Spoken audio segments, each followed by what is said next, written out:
Bakit na kailangan ang signal ko?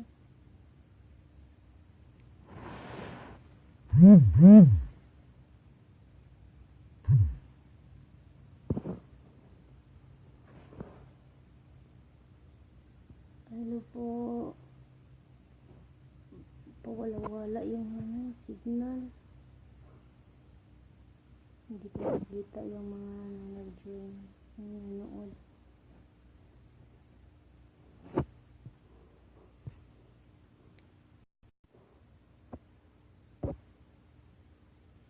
Hi, Prof. Jocelyn. Dalawa. Okay na, Prof. Narinig niyo ako? Malakas pa boses ko. Prof. Jocelyn. Nakaganito ako kasi baka merong biglang bibisita dito.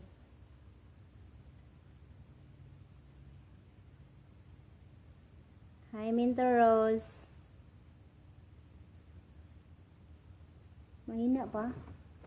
Palakasan ko nga.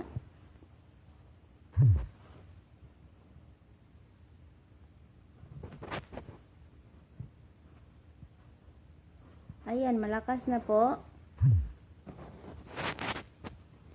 Comment po kung malakas na.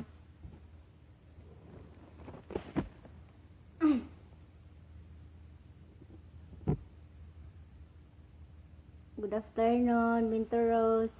Good afternoon, Prof. Jocelyn. 5 minutes.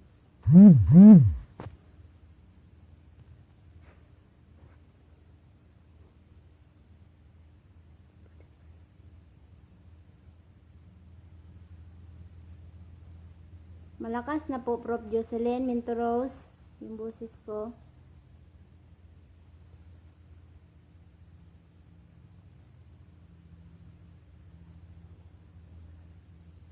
Okay, wait muna tayo ng konti.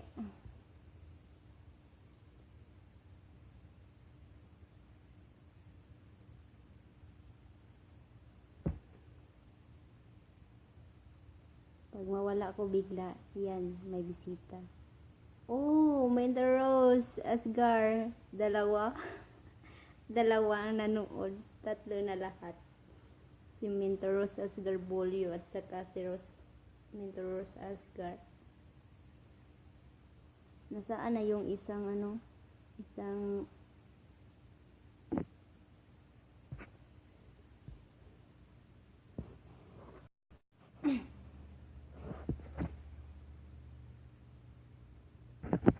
minutes na ba?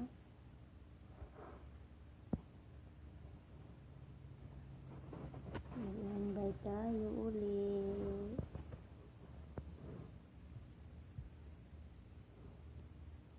Invite ko na pala lahat.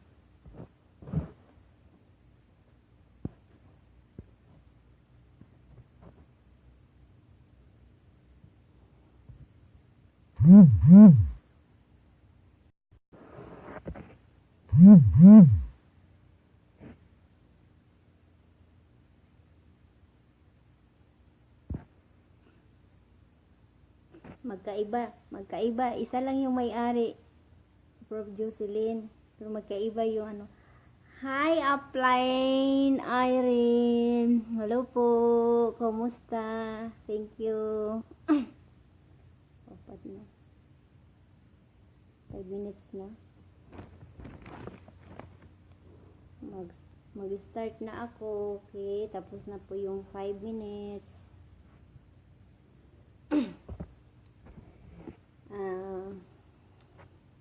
Good morning po sa inyong lahat at sa mga taga-KSA, good afternoon.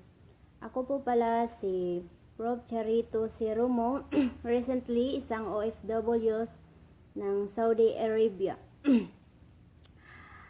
Ang topic ko po ngayon is about goal setting. Goal setting, dapat kapag magsiset ka ng goals, dapat meron kang motivation. Meron kang motivation sa sarili mo. Yung meron kang yung deepest why mo kung bakit ka sumali dito sa N Global. Yun po ang motivation mo sa sarili mo.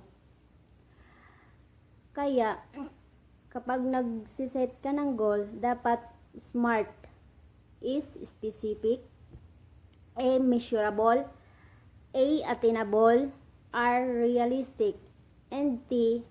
may time bounded. Tayo po kasi,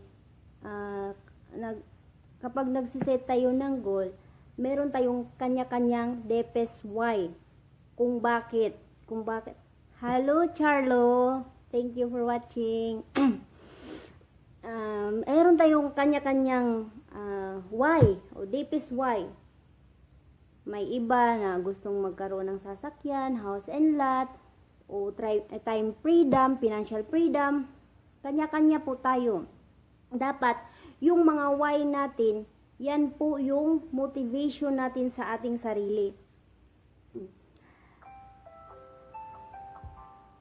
Dapat, kapag magsiset ka ng goal, meron siyang specifically o specific time o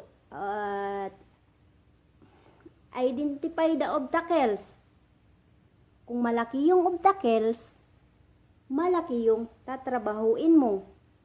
Malaking or maraming puyat, maraming pagod, maraming rejection.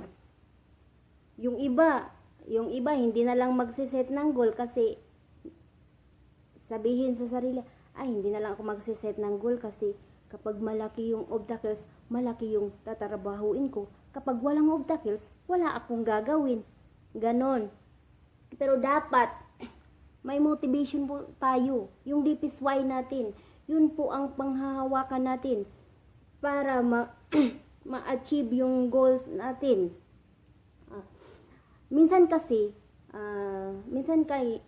yung obstacle natin, yung attitude, kulang sa skills or mindset. Tumatagal ang pag-success natin dahil tumatagal yung pag-success natin. Merong 1 year kumikita na, merong 3 years hindi pa kumikita. Kapag right yung mindset mo or naka-mindset talaga sa'yo, ikaw mismo ang magmo-motivate sa sarili mo. Kasi, pag-join mo pa lang sa M Global, alam mo na kung bakit ka nag-join. Yan po ang motivation mo sa sarili mo. Ikaw po ang makaka-motivate sa sarili mo. Mayroong mga cruise line, upline, downline, dagdag na yan. Pero ikaw mismo ang nakakaalam sa sarili mo kung bakit ka sumali dito sa N Global. Minsan yung attitude natin, yun, kung mabilis mabago yung attitude natin, mabilis kang matuto. Mabilis ka patungo sa success mo. Dapat, kapag nagsiset tayo ng goal, dapat, alam mo kung ano ang gagawin mo bukas. O alam mo kung kailan ka lalabas ng bahay. O dapat nakasit yan kung ano ang gagawin mo bukas. Nakasit yan kung ilang prospect ang kakausapin mo. Dapat din kapag nagsiset tayo ng goal, dapat nakakalendar yan. Minamarka nyo yung kalendar nyo na i-goal nyo or iset sa goal na kung kailan kayo aakyat o kailan kayo aawardan ng CE, GE, ambassador or millionaire circle. Dapat naka-goals yan, naka-goal yan. Huwag na tayong madrama, mga ka-aimers, mga leaders. Huwag na tayong madrama sa buhay. Kasi hindi yan makakatulong sa success natin. Yung mga problema, natures na yan. Sarsa lang yan sa buhay natin. Tayo po ang nakakaalam. Tayo po ang gagawa ng ating success, hindi ang ibang tao. Kasi kapag nagpadala ka sa mga discouragement, sa mga problema, Yang problema, hindi yan mawawala. Hindi pa tayo pinanganak, mayroon ng problema nakahanda para sa atin. Kaya wag na tayong masyadong madrama. Kung gusto mo ng success, dapat go ka lang. Set mo yung goal mo kung kailan mo yan makukuha. Focus. Focus. Kasi, focus dito sa M Global. More learning. Learning ng learn. After sa learn and learn, earn ng earn. Diba? Yun. Meron kasi yung mga meron kasing mga leaders na yung belief, paniniwala, nababawasan, hindi na 100%. Kaya, pag nagsiset ng goal, ganito ang goal ko, ganito, ganyan, ganito. Merong short term na goal, meron ding long term na goal. Tapos, pag nabawasan yung belief, yan na ang mga sintomas na parang pawala na yan. Gaya ng hindi umaattend ng training, hindi na nagre-reply, ganun. Kaya, mga ka-aimers, tayo lang po ang gagawa o tayo lang po ang makakagawa sa success natin. Hindi nakadepende sa upline mo, hindi nakadepende sa mentor mo, hindi nakadepende sa downlines mo. Ikaw mismo, kahit pa hataw na hataw, umalupit yung downlines mo, kung ikaw mismo sa sarili mo, hindi ka pa nagbago, kulang pa yung pagbabago sa attitude mo, hindi, madali ka pa rin mawawala. Kung sa puno pa, malalagas ang dahon. Kaya, mga ka-aimers, go lang po ng go. Tuloy-tuloy lang po, kahit mahina, basta tuloy-tuloy lang po, wag lang po tayong hihinto. Darating din, or makakarating din tayo sa finish line, or sa success natin, balang araw. Wag po tayong magmadali. Wag po tayong paghinaan ng loob na, matagal na ako sa 3 months na ako, wala pa akong PN. Pabayaan mo, kung wala ka pang PN, ibig sabihin, hindi pa talaga matured yung attitude natin. Kaya, kapag nag-goals ka nagsiset ka ng goals, isipin mo talaga yung deepest why mo. Yan po ang motivation mo sa sarili mo. Yan lang po ang may share ko ngayon. Maraming salamat po sa nanonood. God bless and happy changing life. Uulitin ko, pag mag-set ng goal, SMART dapat. Is specific, M measurable, A attainable, R realistic, T time bounded. Bye-bye. God bless you all. Thank you to all.